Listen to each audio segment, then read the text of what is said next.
Welcome aboard Flight 242 of British Airways. We're flying to Edinburgh. Edinburgh began as a fort.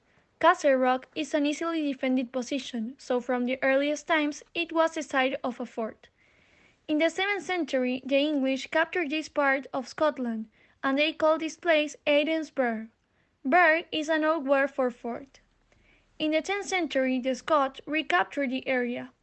However, in 1296 the English captured Edinburgh Castle until 1322. Edinburgh suffered its constant warfare between Scots and English. By 1550, Edinburgh probably has a population of 15,000.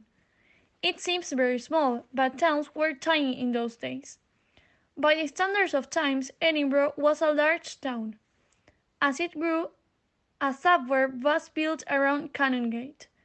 There were severe attacks in 1585 and 1645. Edinburgh continued to grow in size and prosperity.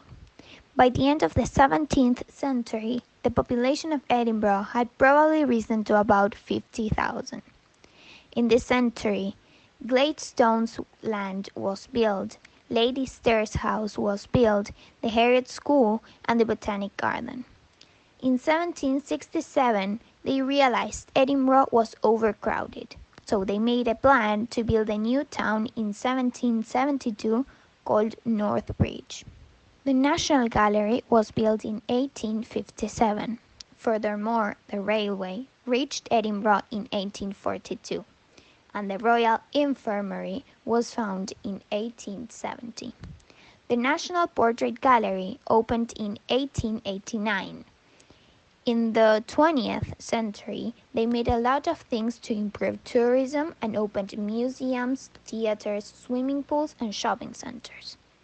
In the 21st century, Edinburgh continued to thrive. Ocean Terminal Shopping Centre opened in 2001, and a tram system was built in Edinburgh. Today, the population of Edinburgh is 482,000 people. Scotland's most famous landmark is Edinburgh Castle. It's one of Britain's most visited tourist attractions. Highlights include the 1 o'clock salute from Half Moon Battery that commemorate the tradition of helping ships. The impressive Scottish Natural War Memorial and the stunning collection of crown jewels housed in the Royal Palace that is located at the head of the old town. The Stone of Destiny is an ancient symbol of Scotland's monarchy, used for centuries in the inauguration of its kings. It's seen as a sacred object. Its earliest origins are now unknown. The Palace of Holyrood House is the Queen's official Edinburgh residence and has frequently been at the centre of Scottish history. It was where James II and James IV were each married, where James V and Charles I were crowned, and where Bonnie Prince Charlie held court in 1745. When the Queen's away, public access is permitted to the stunning historic apartments. Holyrood Week, or Royal Week, as it is known in Scotland, is when the Queen spends a week visiting various regions in Scotland, from the end of June to the beginning of July. According to medieval legend, the abbey was found around 900 years ago in 1128 by David I of Scotland. Holyrood means Holy Cross. The Royal Mile refers to the street linking Edinburgh Castle and the Palace of Holyrood House. Lined with charming townhouses, churches, and historic landmarks, this splendid thoroughfare is a place to stroll from its shops, inns, museums, cafes, and restaurants. Many of the buildings are tall.